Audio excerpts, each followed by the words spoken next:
say some words on Tom Hoogland, who I think most of us remember well. I know I first met him in about 1986 or something, when the boss was Henk Verbiest, number 2 was Peter van Akkerbeek, and the boy right at the bottom was Tom Hoogland. So that's a very long time ago, when he was a young man. Thank you for talking about him. Okay, first, thank you very much for your introduction. First, Dr. Loy, thank you very much for your nice invitation. It is not only a pleasure, it's also an honor for me to give a talk for Thomas Hoogland. Also, I prepared my talk yesterday evening, even if I know it for a long time, but I was always thinking, what should I talk about him? Because for me, you may believe or not, he is still present. Something very important for me, I would like to welcome his kids. At least he had 3 kids. Petra Hoogland, she's there, over there. And here in front, Jaap Hoogland. And it's great that you are here. Let me give you an overview. Who was this guy, Thomas Hoogland? I think some of you, I know already for 10 years, they know him. Maybe some of you, the younger ones, they don't know him. Later on I will tell that he was, for me, a brilliant, not only a brilliant person and surgeon, he was a genius in that things, from my point of view, what he did. He was born in Netherlands in May 1945, and he went to medical school at the University of Groningen in the Netherlands, and he made his medical degree in the Netherlands. After he made this American board examination, and for 5 years, from 1973 to 78, he was trained mainly by Dr. Steffi, who was for him very an important trainer and person and surgeon at the Cleveland Clinic in Ohio, United States. He certified his board as orthopedic surgeon in the United States. And after that, he came back to the Netherlands as an associate professor at the orthopedic department at the University of Groningen. And then he made his doctor degree, his PhD. And later on, from 1980 to 1989, he was a consultant orthopedic surgeon in a private practice at the Ignatius Hospital in Breda. But I think it was not enough for him. There was another guy in Germany, in Munich. His name was Jürgen Toft. He was also an orthopedic surgeon, but not a spine surgeon. He was a knee surgeon, and he was looking for someone like Tom, with visions, with new ways of thinking. And so he decided to move from Netherlands to Munich, and he came to the Alpha Clinic. During that time, during his lifetime, he performed more than 14,000 spine operations. He performed more than 10,000 of minimal invasive spine surgeries. I think what I remember, when I came as a fellow to him in 2002, he told me that he did already 8,000 endoscopic procedures, and we both together, we did more than 4,000 in 6 years. Maybe some people of you don't believe it, but we performed almost 1,000 endoscopic procedures a year. Number of scientific publications, he was not lazy for that, 26. Number of organized meetings, also he was the president of an IITS meeting in 2004. The total number, for example, just to give you some numbers, are 9. Book contributions, 5. Tom. His vision was an own specialized clinic, and his motto was leading through specification. How did I met Thomas Hoogland? This story, I have to tell you, was a little bit crazy, because I personally was trained in the end of 80s and beginning of 90s. It's the most German famous spine center and scoliotic center, Bad Wildungen, Metz Stavenhagen. Maybe some of you guys knows Metz Stavenhagen. He is still very famous for scoliotic treatment. And one day, every morning we had a meeting. One day, the time is passing very fast. I think I need a little bit more. He came and he said, you guys, yesterday I got a crazy story. There is a guy, a Dutch guy in South Germany, it's Munich, and he's performing spinal surgeries through keyhole. It doesn't work. Yesterday I had a patient and it failed, it was not good. This is bullshit what these guys are doing. It doesn't work. You believe we make cuts like incredible, sorry, now I'm using here my presentation. And so I thought, Metz Stavenhagen, very famous, this guy must be right. And because during that time, I was used to cuts in the back, like you see here. This was, for me, during that time, the golden standard. If you have back problem, not only for correction of deformity, big cuts. Big surgeon, big cuts.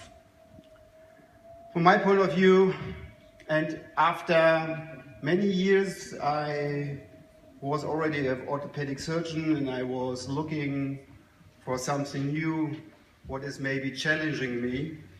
And there was a guy in Munich and he said, what are you doing, Michael? And I said, I don't know, maybe I'm moving to another city here, I'm not satisfied.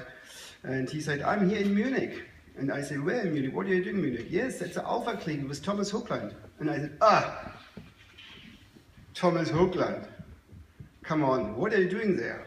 He said to me, it's incredible what this guy is doing. I said, wow, maybe I have to see it. Maybe Metz Stavenhagen was not right. Maybe he was wrong. And we arranged an appointment and he made a deal that I would like, because he was looking for, let me say, a surgeon like me who did everything. Open thoracospinal lumbotomies, big surgeries, fusions, artificial disc replacement, all these things I learned in Bad Wildungen.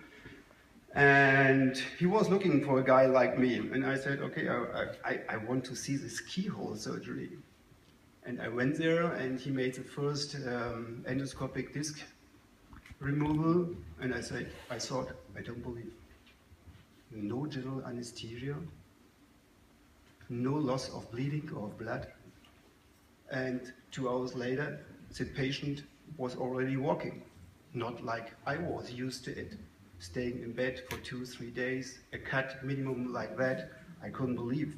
Next day, he performed in the neck a percutaneous procedure, also removal of disc herniation. I couldn't believe. For me, it was a miracle. Now, after 1 week, he asked me, Michael, are you interested? What do you think about it? I said, it's amazing. And so I started to work with him. So I think Tom was the trailblazer and mainly for changing the endoscopic golden standard later on for lumbar spine surgery. Instead of the old-fashioned technique, I had and Tom had a lot of fights, not only with Michael, with Martin Knight or Tony Young. We always had very controversial, but I think at least very interesting discussions. And what is the outside-in technique?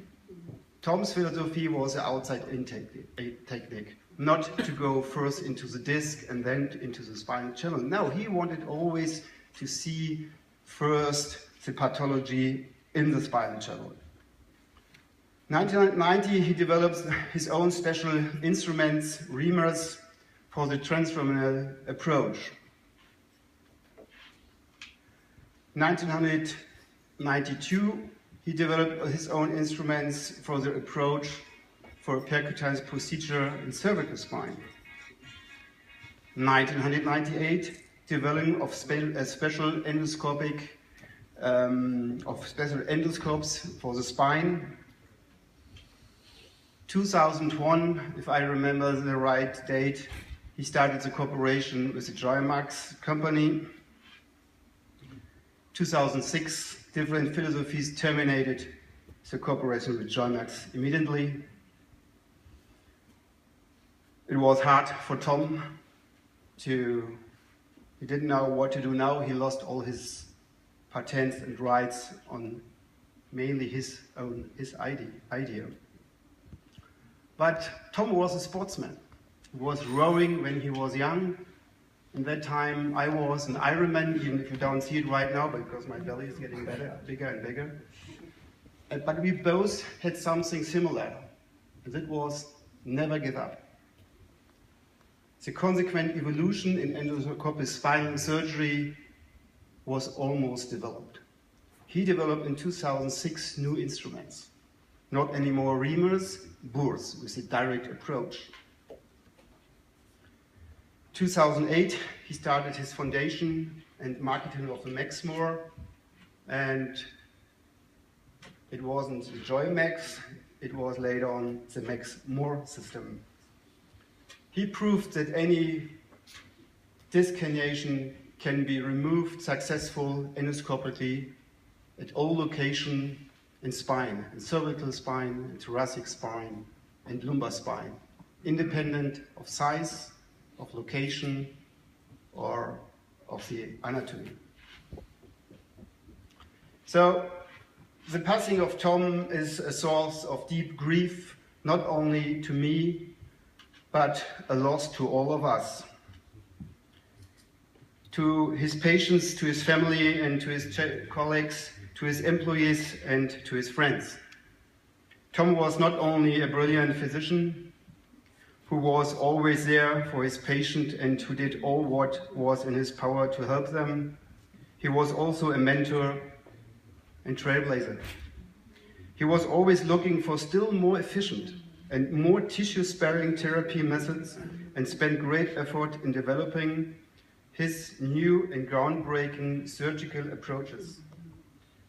His behavior was toward us shaped by respect. He was always modest and had a smile for every one of us who worked with him, and he was on the wheel and woe of its employees' interest. We are all aware of what we owe you. Everyone had the opportunity to develop and to put his talents to the task, it or him put to the test. Not only me personally, but all of us are incredibly proud to have worked with you, Tom. You had great ideas, had implemented these powerful ideas. What is not easy, as you all maybe know. One must particularly mention your generosity. We were always grateful for it, and some doctors from all over the world still, and also personally me, benefits from you. You've not only changed the world of endoscopic spine surgery, you have also changed the philosophy of how we can treat our patient on a smooth and gentle way. With admiration, with admiration and respect, we look back on what you have built and delivered. Sadly, you left us too early. Thank you.